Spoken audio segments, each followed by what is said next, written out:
circuit containing inductor only or purely inductive circuit.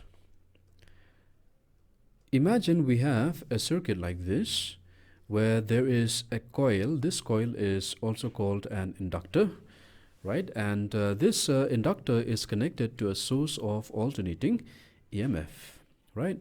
So let the applied alternating EMF be given by this. E is equal to E naught sine omega t. So obviously here there will be alternating current flowing through this coil, right? And alternating current is a varying current. Its magnitude increases and decreases. So what will happen here? There will be magnetic flux linking with the coil, yes or no? Whenever current flow, there will be magnetic flux. Now that magnetic flux will be a changing magnetic flux. Why is it a changing magnetic flux? Because the current itself is AC. It is a changing current. Then the magnitude of the current is changing continuously. So obviously the flux which is linking here will be a changing magnetic flux. And what does Faraday say? He says that whenever a flux linked with a coil changes, it will induce an EMF in the coil. Got it? So there will be induced EMF set up in the coil, right? Now the magnitude of the induced EMF is how much? Let us write that down. The induced EMF set up in the coil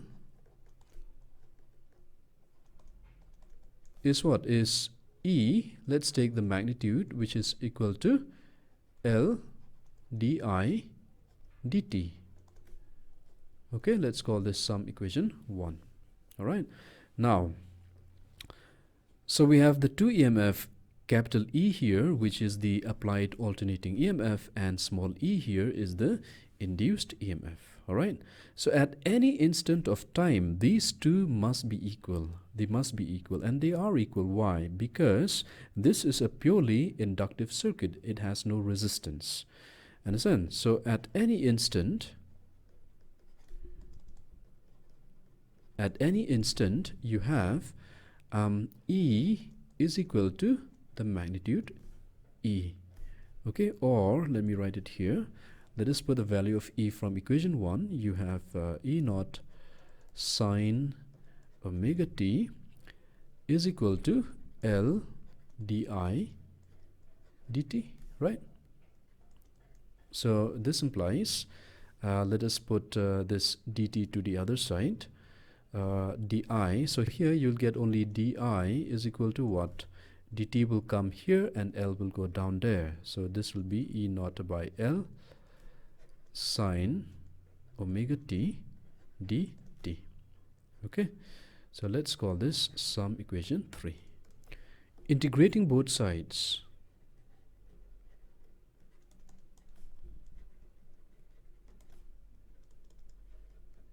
So integrating both sides, you have integration of di is equal to now E naught by L. This basically is a constant, right? So what we do, we put the constant outside of the integration sign. So we integrate only sine omega t dt. Do you know the value of this integration, sine omega t dt? So in the left hand side, if you integrate di, you will get I, yes, the total current. So this will be E naught by L. And what is the value of the integration of sine omega t dt? That is minus cos omega t divided by omega, right? So this will be minus cos omega t divided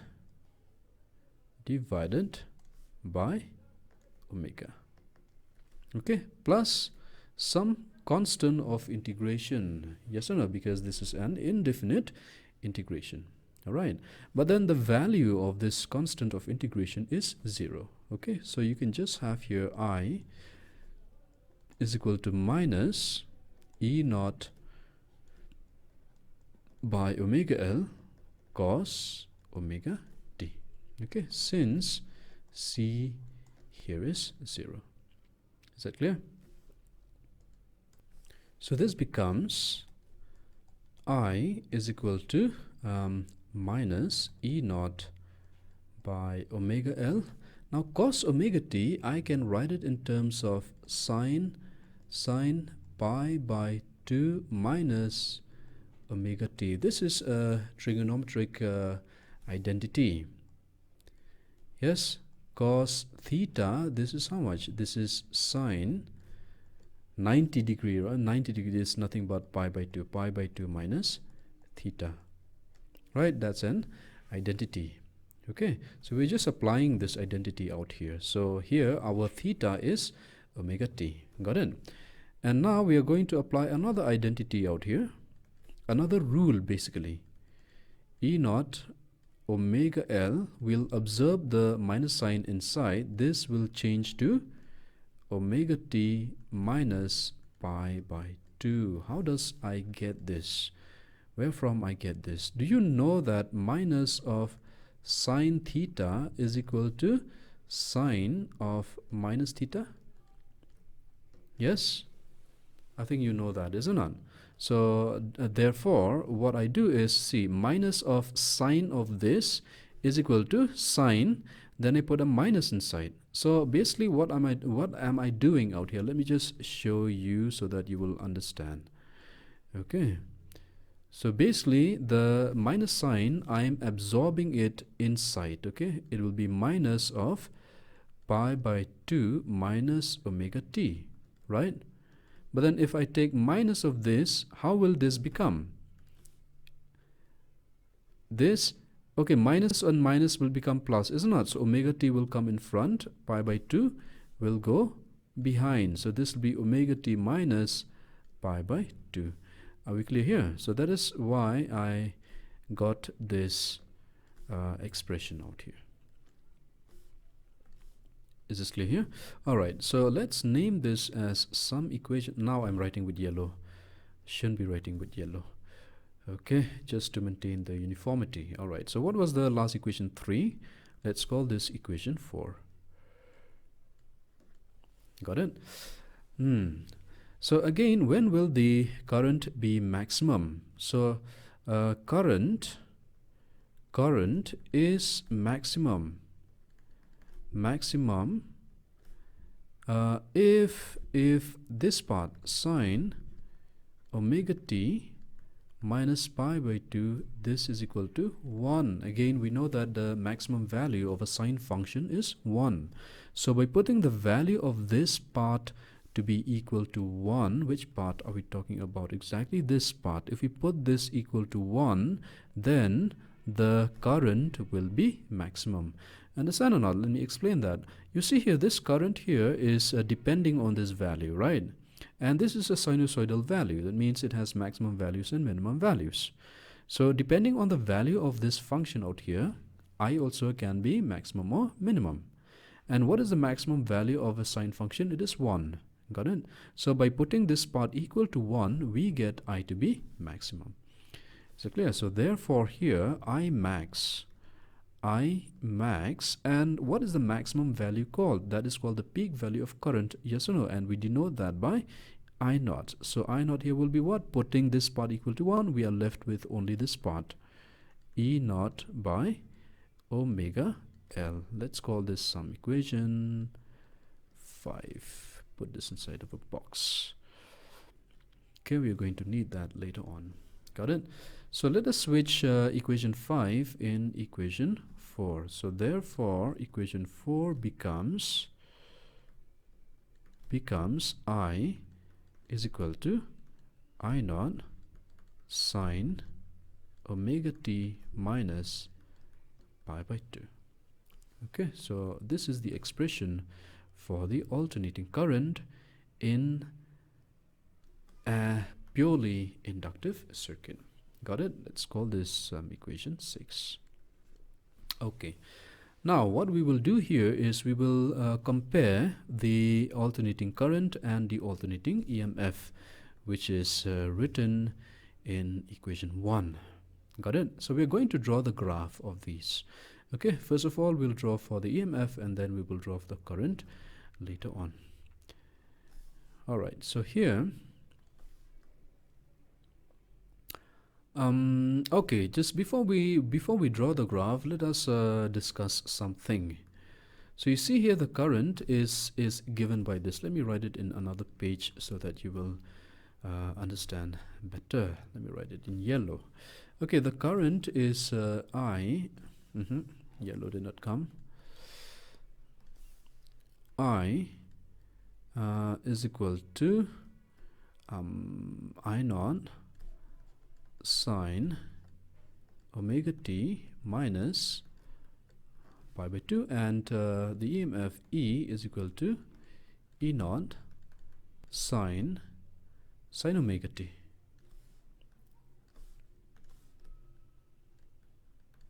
Okay, so this part is in the bracket. You don't need to write this part in the body of the answer of the derivation. All right, so if you compare, is it same? Is this the same as this? There is a little bit of difference, yes or no? Where is the difference lying? It is lying here. It is lying in this angle part.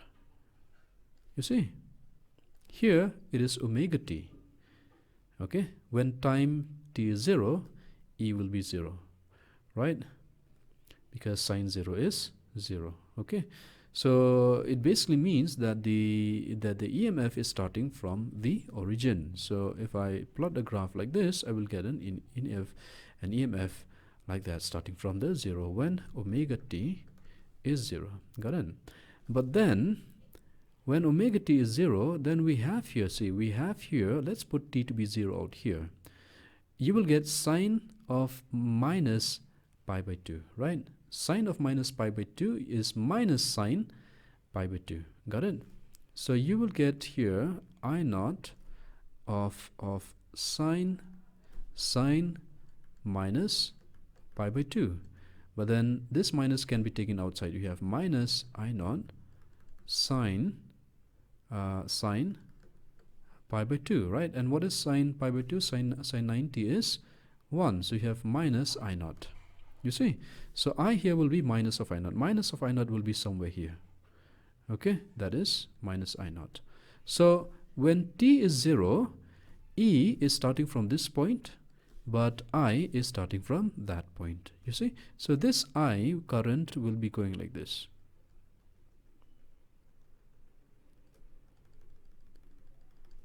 Understand? So you see here that because of the presence of the minus sign, the current is actually behind the EMF. Okay, it is actually behind the EMF, right? In other words, the current is lagging behind the EMF. Understood? So that is the explanation. Okay, I want to put this inside of the bracket. You don't need to write this part, it's in the body of the answer, right? Comparing equation, which equation I forgot, let me check. Comparing equation, okay, this current is equation 6, EMF is equation 1. Okay, comparing equation 6 with equation 1. Comparing equation 6 with equation 1, we see that the current lags behind the EMF by a phase difference of pi by 2. Why again lag behind? Because of the minus sign. Understand? And from the graph also you can understand. Let us draw the graph nicely. This is just the rough one.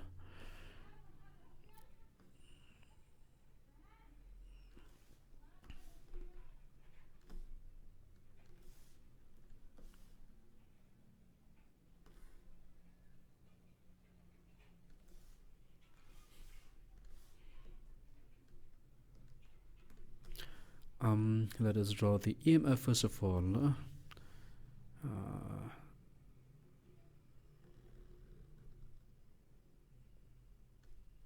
That's EMF, and this part here, this is the peak value of the EMF, which is denoted by E naught. So basically along the y-axis, I am plotting the EMF E and the current I together. So this is the graph for the alternating EMF, and omega t here is the angle, right? The angle starting from 0. This will be angle pi. This is angle 2 pi. Got it?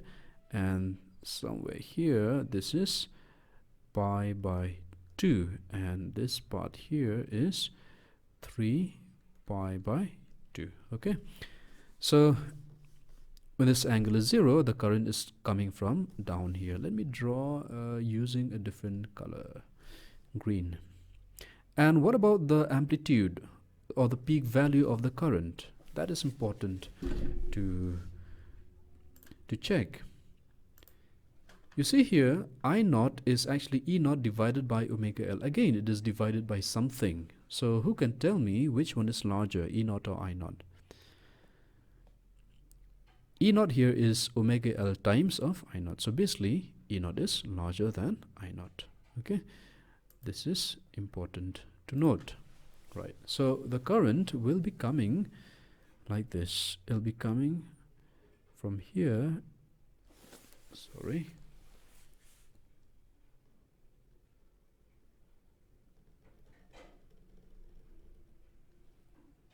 Oh, sorry, I did not use this.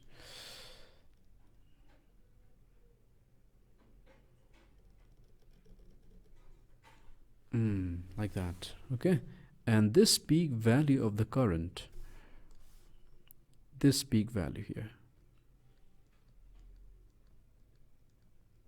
corresponding to this part, this is I naught, and this part is minus of I naught. So basically the green plot is for the current.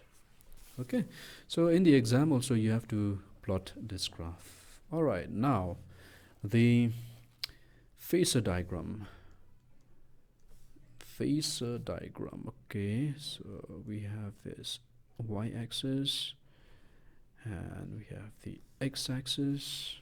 Got it? So the EMF is rotating this way, EMF is rotating that way, and this is E naught, right? The current is actually behind by how much? By 90 degree. So the current will be this way. And the length of the current of the phasor for the current, I naught, this will be shorter. Okay, so E naught here has already rotated by omega t, and I naught is lagging behind E naught by a phase of pi by 2.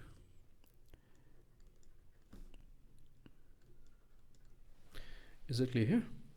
Right? From equation 5, you have I is equal to E naught by omega L. Okay, so if you compare this with the Ohm's law, I is equal to V by R. So you can see that omega L here, it plays the same role as R, the resistance. Got it?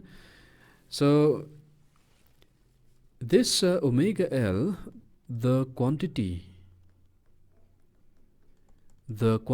omega L is called what? Inductive reactance. Okay, it is given by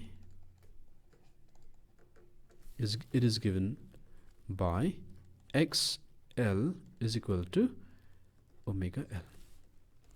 Okay, so basically XL is the notation for the inductive reactance. Got it? So what is the physical significance of the inductive reactance? It is the effective opposition offered by the inductor to the flow of AC in the circuit. All right, and because physically it is the same only as resistance, right? So it's SI unit is same as that of resistance, and that is ohms. Okay, so let us look at some of the important points with regard to the inductive reactance. So you have XL is equal to omega L for DC. For DC, for DC, what is the value of omega for DC? Do you know the value of omega for DC is 0, right? Because DC has no frequency. So therefore, if omega is 0, XL will be 0. Now, what does this mean? Remember, I told you that XL is the opposition. It behaves like resistance. So if resistance is 0, it means that there is no opposition offered to the flow of DC. Okay, so a DC can't easily pass through an inductor. That is basically what it means. For AC, we have XL is equal to omega L, which is equal to 2 pi FL, since omega is 2 pi F. So this shows that XL is proportional to the frequency. Okay, so this is a very important concept, and it's usually asked in the exam. Thank you.